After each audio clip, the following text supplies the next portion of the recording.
అందరికీ నమస్కారం. ముందుగా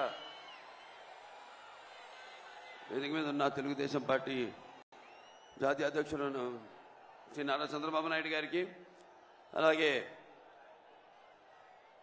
జనసేన పార్టీ అధ్యక్షులు సోదరుడు పవన్ కళ్యాణ్ గారికి,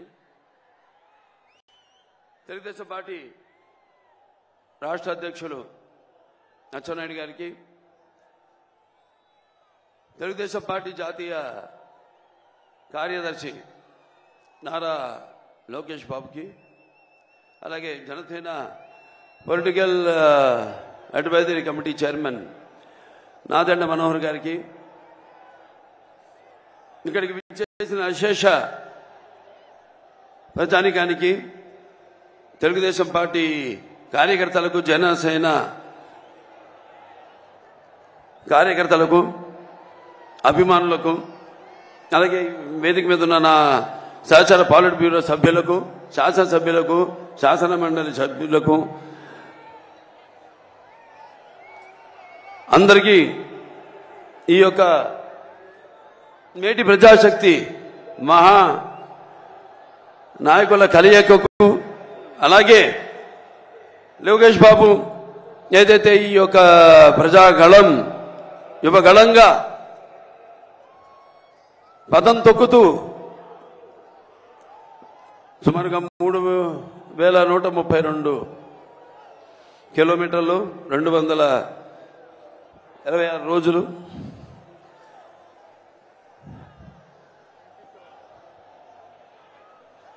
తన పాదయాత్రను కొనసాగిస్తూ ప్రజలందరినీ కలుసుకుంటూ వాళ్ళని ఓదారుస్తూ వాళ్ళకి ధైర్యం చెప్తూ ముందుకు సాగిన ఆయన పాద యాత్ర యువగళం ఎంతో విజయవంతంగా ముగిసినందుకు, ముగియడం కాదు ఇది అంతం కాదు, ఇది ఆరంభం. ఇక్కడి నుంచి దగ్గరలో ఉంది మనకు ఎన్నికల సమరం. మనమంతా ఏదైతే ఈ యొక్క వైఎస్ఆర్సీపీ ఏదైతే పార్టీ అధికారంలో ఉందో వాళ్ళు చేస్తున్న దుశ్చర్యలకు, వాళ్ళు చేస్తున్న అక్రమాలకు, దౌర్జన్యాలకు తగిన గుణపాఠం యువతరానికి, అంటే మేము ముఖ్యంగా ఈ యొక్క యువ గళమన్నది, ఈ పాదయాత్ర అనేది యువతరానికి ప్రతినిధులు, నవతరానికి నాయకులు, భారతదేశపు మహాశక్తి అయిన యువతను ఉద్దేశించి ముఖ్యంగా చరిత్ర తెలుసుకోవాలి. ఆ చరిత్రలో నుంచి మనం ఎన్నో కఠిన సమస్యలను ఎలా ఎదుర్కొన్నాం, ఇంతకుముందు వాటినైనా పరిష్కరించుకున్నాం. కేవలం ఒక పార్టీ కాదు, కేవలం లేకపోతే తెలుగుదేశం పార్టీ వ్యవస్థాపకులు నందమూరి తారక రామారావు గారే కాదు, ఆయన పిలుపుకి స్పందించి ఎంతో మంది జనమంతా కూడా కులాలకు, మతాలకు, వర్గాలకు అన్నిటికీ దూరంగా ఒక్కటై ఎలా ఆనాడు అప్పుడు యొక్క పరిస్థితులకి తగిన గుణపాఠం చెప్పి ఎలా వాళ్ళకు కావలసిన ప్రజా జవాబుదారీ ప్రభుత్వాన్ని వాళ్ళు అధికారంలోకి తెచ్చుకున్నారో తిరిగి యువతరానికి గుర్తు చేసేలా, వాళ్ళంతా నెమరేసుకునేలా ఎంతో విజయవంతంగా ఈ పాదయాత్ర సాగినందుకు లోకేష్ బాబుని అభినందిస్తూ, అలాగే ఈ పాదయాత్రలో ఆయనతో పాటు సైనికులుగా ఆయనకి అండగా ఉంటూ ఆయన మీద ఈగను కూడా వాలనివ్వకుండా ఎన్నో ప్రయత్నాలు చేశారు అడ్డుకునేందుకు. పాదయాత్రను చూసాం మనం, మైకులు లాక్కున్నారు, చివరకు కుర్చీ మీద నిలబడి మాట్లాడుతుంటే కుర్చీ కూడా లాగేసుకున్నారు. అటువంటి దుశ్చర్యలకు పాల్పడితే వాళ్ళంతా కూడా మరి ఆయనకి సైనికుల్లాగా ఉండి ఈ 26 రోజులు ఆయనకు అండగా ఉన్నారో వాళ్ళందరికీ, సుశక్తులైన సైనికులందరూ కూడా నా అభినందనలు తెలియజేసుకుంటూ, మరి నేను ఇక్కడ అంటే సమాజం మీద దేవాలయం, ప్రజలే దేవుళ్ళు, అందులో నేను ఒక అర్చకుణ్ణి అని నినాదంతో ఆనాడు నందమూరి తారక రామారావు గారు తెలుగుదేశం పార్టీని స్థాపించడం జరిగింది. అంటే నటులు కేవలం సినిమాలకి పరిమితం కాదు. నటులు కేవలం రంగు వేసుకుని ప్రజలకి దూరంగా ఎక్కడో షూటింగ్లు చేసుకుంటూ కాదు. నేను వాళ్ళ సోదరుడు పవన్ కళ్యాణ్ని సినిమాల కంటే ఎక్కువ ఈ రోడ్ల మీద చూస్తున్నాను, సభల్లో చూస్తున్నాను. అంటే నేను చెప్పొచ్చేది ఏంటంటే సినిమాలే కాదు, మన ప్రతి ఆ సినిమాల ఫలితంగా మనకు వచ్చే ఆదరణ, అభిమానాన్ని నాన్నగారు ఎప్పుడు అంటుండేవారు, ఏ రుణం మనం పెట్టుకోకూడదని. అది రుణశేషం కావచ్చు, రుణశేషం కావచ్చు, అగ్నిశేషం కావచ్చు, శత్రుశేషం కావచ్చు. అలాగే నీళ్ల శేషం కూడా ఆయన ఉంచుకోలేదు. చివరికి ఏ మద్రాసు నుంచి అయితే ఆయన వచ్చారో తిరిగి ఆ మద్రాసుకు తాగునీటిని కూడా తిరిగి ఇచ్చారు ఆయన. అటువంటి మరి ఈనాడు మీ రుణం తీర్చుకోవాల్సిన బాధ్యత కేవలం నటులుగానే కాదు, మేము ఇద్దరం ఈ సమాజంలో పౌరులుగా అది మా బాధ్యత అని తెలియజేయడానికి మరి ఆనాడు సోదరుడు పవన్ కళ్యాణ్ గారు పార్టీని స్థాపించారు. జనసేన పార్టీని ఎన్నో ఏళ్ల క్రితం 2014లో 2008లో 14 అప్పటి నుంచి కూడా ఆయన పోరాటం కొనసాగిస్తూనే ఉన్నారు. ఇక్కడ ఫ్లోరైడ్ విషయంలో అయితేనేమి, ఇలా ఇప్పుడు ఇక్కడ రణస్థలంలో జరిగినప్పుడు కూడా అప్పుడు యువకులంతా కూడా స్పందించి ఆయన రాకను స్వాగతిస్తూ మరి ఎక్కడికి మేము ఎందుకు వలస పోవాలి, మేము పుట్టిన గడ్డ ఇది, తెలుగు జాతి మనది, నిండుగా వెలుగు జాతి మనది. ఎక్కడైతే మనం వాళ్ళంతా ఆనాడు చంద్రబాబు నాయుడు గారి యొక్క దూరదృష్టితో అటు ఐటీ రంగం అయితే సైబరాబాద్ సిటీ అయితేనేమి, లేకపోతే ఈ యొక్క ఎన్నో అభివృద్ధి పథకాలను తీసుకురావడం ముందుకి, అలాగే ఈ యొక్క మహిళలకు ఈ యొక్క డ్వాక్రా మొట్టమొదటిసారిగా దేశంలోనే ఈ పొదుపు స్కీమ్ తీసుకురావడం అయితేనేంటి, ఇటువంటి ఎన్నో కార్యక్రమాలు చేపట్టడం వల్ల ఆనాడు అందరికీ ఉపాధి కలగడం జరిగింది. మహిళా సాధికారత, వాళ్ళ కాళ్ళ మీద వాళ్ళు నిలబడి వంటిటి కుందేళ్లు కాకుండా వాళ్ళు కూడా సంపాదించి మరి వాళ్ళు కూడా మగవాళ్ళకి సమానంగా ధీటుగా బ్రతకగలిగే ఒక మంచి అవకాశాన్ని కలిగించారు. మరి ఆనాడు రామారావు గారు ఆయనకి చెప్పుకుంటూ పోతే ఆయన ప్రవేశపెట్టిన పథకాలు ఎంతో సుసాధ్యమైనవి, అలాగే సామాన్యులకు ఎంతో అనుకూలమైనవి కూడా. మరి ఆయన అప్పుడు ఆనాడు ప్రవేశపెట్టిన పథకాలు మరి ఆయన అమలు చేస్తూ అలాగే అందరూ కూడా వాటిని అనుకరించేలా చేశారు ఆనాడు. అందుకే ఆయన పేదవాడి ఆకలికి అన్నగా, లేకపోతే జనం భవితకు ఒక తండ్రిగా, ఆయనకు అండగా ఉన్న మహిళలకు ఆర్థిక సహాయం చేసిన, స్వాతంత్రం కల్పించిన ఒక అండగా ఆయన శాశ్వతంగా మన గుండెల్లో నిలిచిపోయాడు రామారావు గారు.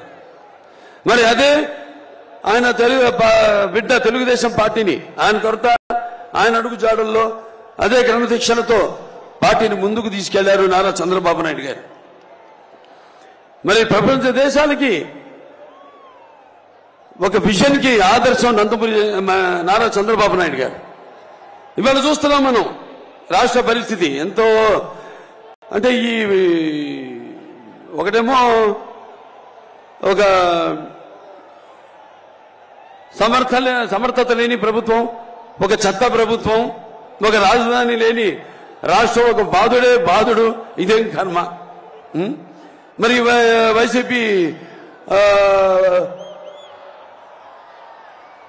అధికారంలోకి వచ్చాక ఈ యొక్క పోలవరం ప్రాజెక్ట్ ని 1 సంవత్సరం లోపు పూర్తి చేస్తామని బీరాలు పలికారు. తర్వాత 4 సంవత్సరాలు అయ్యాక కూడా ఇప్పటి వరకు దాన్ని పూర్తి చేయలేని చెత్త ప్రభుత్వము, ఒక చేతగాని ప్రభుత్వం ఉండడం రాష్ట్రానికి పట్టిన కర్మ. అలాగే అధికారంలోకి వచ్చాక ఈ 4 ఏళ్లలో వాళ్ళు చేసిన అప్పులు 10 లక్షల కోట్ల రూపాయలు. అభివృద్ధి ఏమో శూన్యం. అలాగే ఇక మనం చూస్తే ధరలు ఆకాశానికి అంటుకుంటున్నాయి.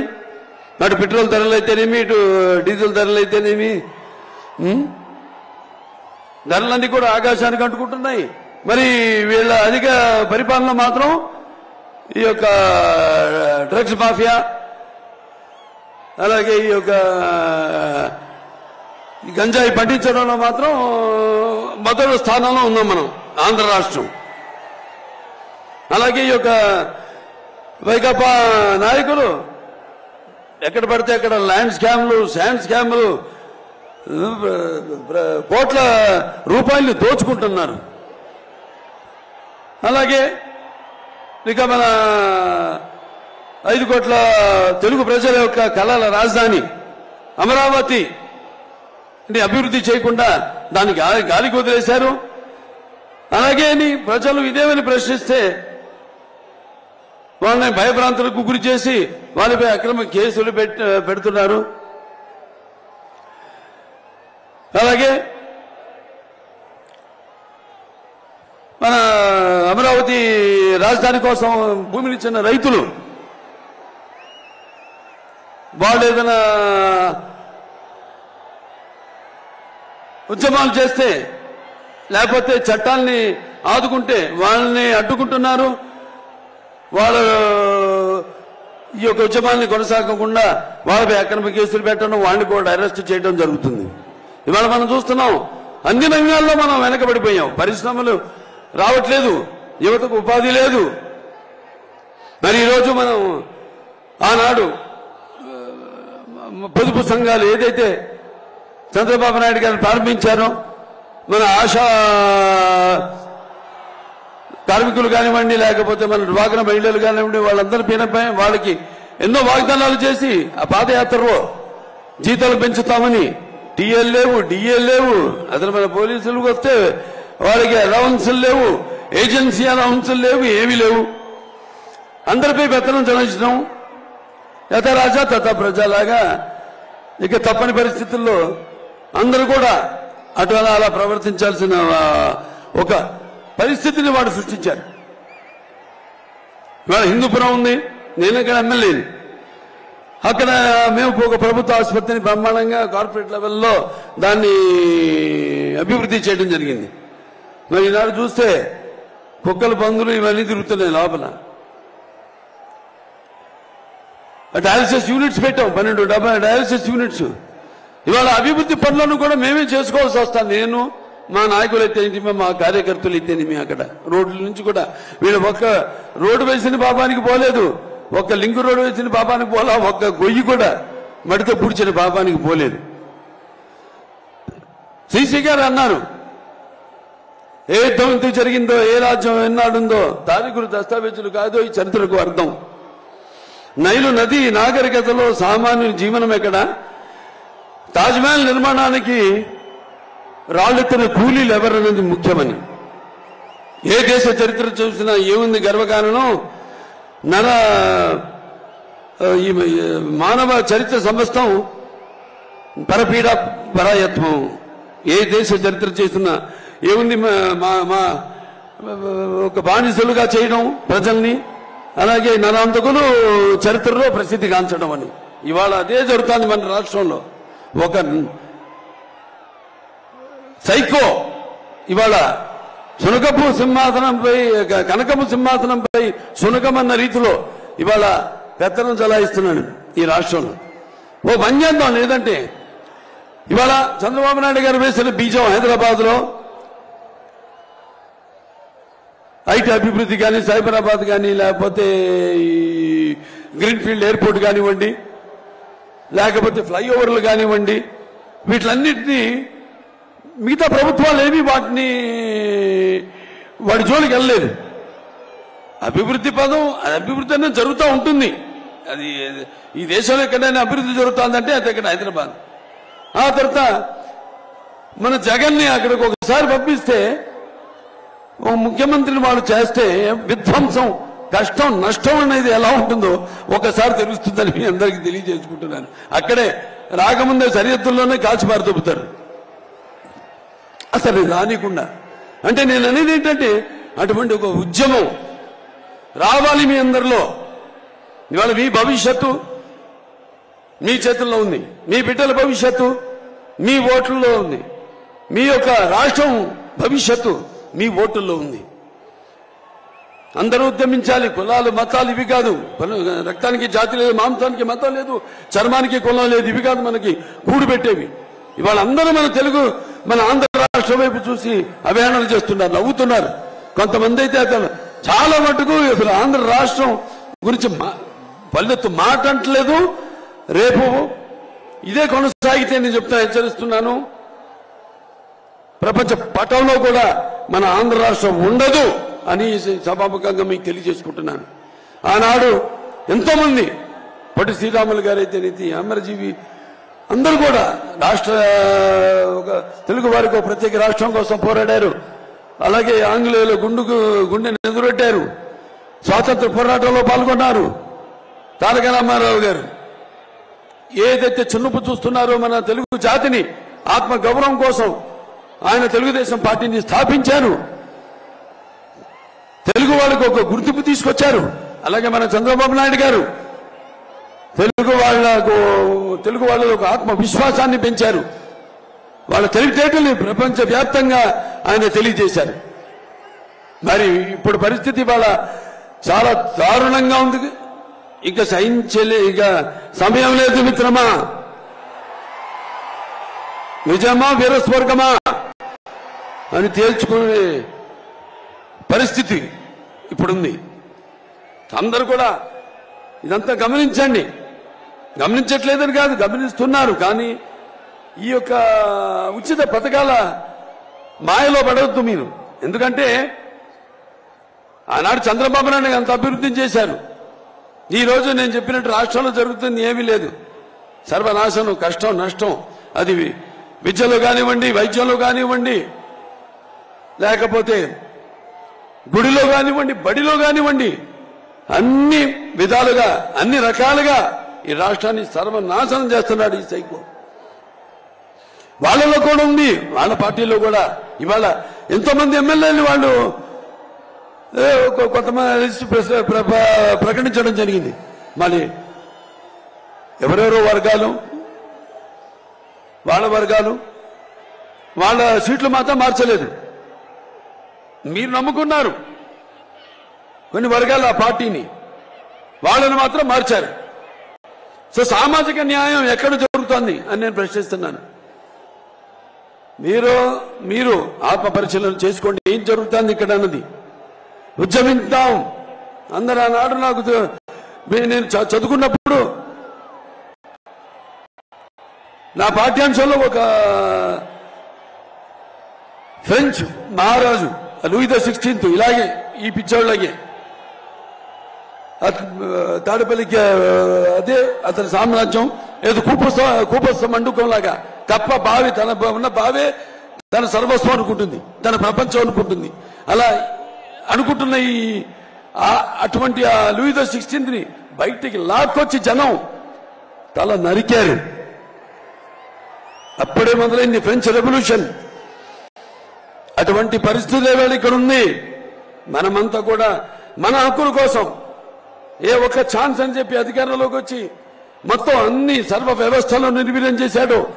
అందరినీ అంటే అటు యువతనైతే మీ పరిశ్రమలు రాకుండా, యువతకి చదువు రాకుండా ఈ గంజాయి ఏదైతే ఇవన్నీ ప్రవేశపెట్టారో వాళ్ళని వేలెత్తి ప్రశ్నించకుండా ఏవేవైతే అలా మత్తు పదార్థాలకి అలవాటు చేస్తున్నాడో,